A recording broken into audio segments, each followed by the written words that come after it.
Tem um cliente meu que uma vez ficou assustado e me mandou uma mensagem perguntando: o que está acontecendo com os meus fundos de investimentos? Parece que todos eles caíram ao mesmo tempo. Será que foi um golpe?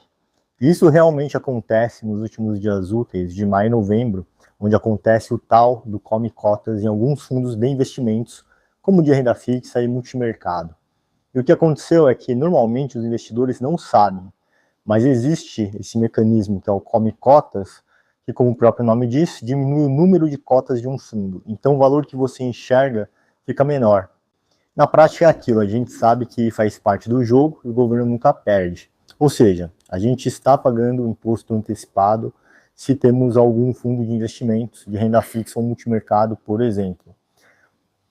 Voltando à questão aqui, o cliente questionou se vale a pena ter esses fundos.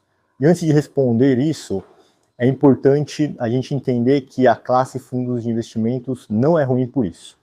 Então, antes de tomar qualquer ação precipitada na nossa estratégia, eu aconselho a avaliar 3 pontos.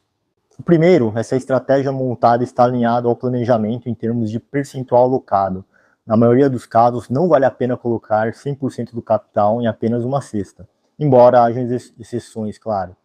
Na sua estratégia, já deve ser levado em conta que alguns fundos de maior risco precisam de mais tempo para maturar, já que a gente pode dar o azar de entrar num fundo e logo depois o gestor errar a tese e ele cai. Então, para média e alta volatilidade no multimercado, normalmente 2 a 3 anos é o ideal, a não ser que haja uma mudança estrutural nele, como a saída de um gestor, por exemplo. E aqui entra o nosso ponto 2.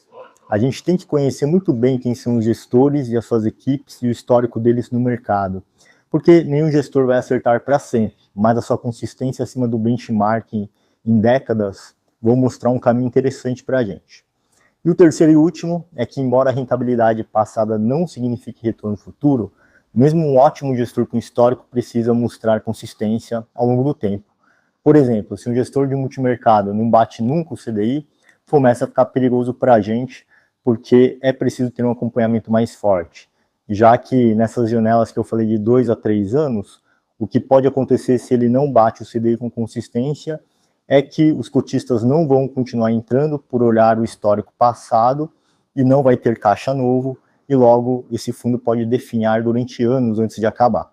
A resposta para o cliente no final é: mesmo após com o come cotas e as taxas de administração, performance e retorno, a gente tem sido consistente acima do benchmark e está alinhado ao nosso planejamento inicial?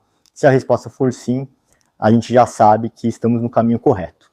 Se você quer saber mais como funciona o come cotas, lê aqui na legenda. E se você quer entender como avaliar